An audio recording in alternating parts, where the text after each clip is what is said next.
Guys, tignan nyo ang kamatis. Parang ubas. Nasira ng dahil sa ura-uradang paglagay ng paglagay ng ganito. Paglagay ng ganito. Baka daw pumasok ang ahas. Kaya yan, pinalagyan ni amo. Kasi nabalitaan daw niyang merong ahas. Ayan. Nahulog na yung ibang mga kamatis. Ang daming bunga nito guys, yung kamatis. Kaso nasira ng dahil sa pag namin ng gate. Ayan o, ang lalaki pa naman na kamatis. Ayan o. Sobrang laki ng mga kamatis. Ito.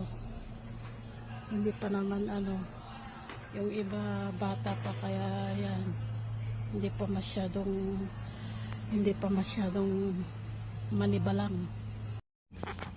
Ayan o, magpitas tayo ng kamatis. Heto na. Ang dami palang mga hinog.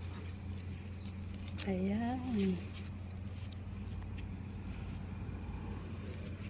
Saan natin ilagay? Lagay muna natin yan.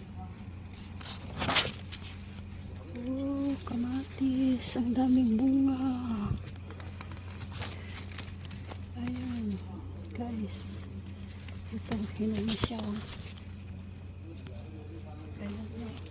Hinog na yung kamatis.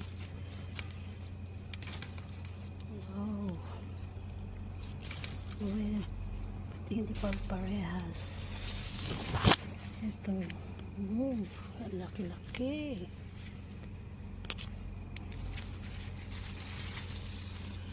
Ito ang kamatis. Hindi pa siya hinog.